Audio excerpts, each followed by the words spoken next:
অবশেষে আইপিএলে 4 জন সেমিফাইনালিস্ট পাওয়া গেল। প্রথমে গুজরাট, তারপরে ব্যাঙ্গালোর, তারপরে আছে পাঞ্জাব, শেষে দিল্লি ক্যাপিটালস। এই 4 জনের মধ্যে যে কেউ একজন আইপিএল ফাইনাল জিতবে। এখন দেখা যাক কার ভাগ্যে আইপিএল ট্রফি আছে 2025-এর। সব দলই ভালো খেলেছে। দিল্লি প্রথমে অনেক সুন্দর খেললেও পরপর 5 ম্যাচ জিতলেও অবশেষে শেষের দিকে কিন্তু একটি ম্যাচ জিততে পারেনি। কালকেও মুম্বাইয়ের সাথে অনেক রানের ব্যবধানে তারা পরাজয়ী হয়েছে। কিন্তু এভাবে খেললে তো আর আইপিএল ম্যাচ জিতে যায় না। তাই এখন 4 জন ফাইনালিস্ট নিয়ে, সেমিফাইনালিস্ট নিয়ে, এখন এই 4 জনের মধ্যেই একজন আইপিএল 2025-এর ফাইনাল জিতবে। এখন দেখা যাক কে জিতে, এই ফাইনালিস্ট কাদের ভাগ্যে আছে এই ট্রফি। তবে আমার মনে হয় গুজরাট আর ব্যাঙ্গালোরের মধ্যে যে কেউ একজন পাবে, এটা আমার ধারণা, যেহেতু দুই দলই অসাধারণ খেলছে।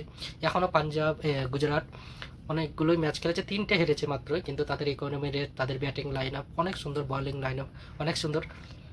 ব্যাঙ্গালোরেরও চান্স আছে ফাইনাল জেতার, কিন্তু তাদের ভাগ্য এখন দেখা যাক কতটা তাদের সাথে কতটা ভাগ্য নিয়ে চলতে পারে। কারণ তো ব্যাঙ্গালোর অনেকবারই সেমিফাইনাল পর্যন্ত গিয়েছে, 18 বছরের মধ্যে একবারও ফাইনাল জিততে পারেনি। এখন দেখার বাকি এই বছরটা কি পারবে বিরাট কোহলি ট্রফিটা নিয়ে যেতে, এবার কি উঠবে বিরাট কোহলির হাতে আইপিএল ট্রফিটা।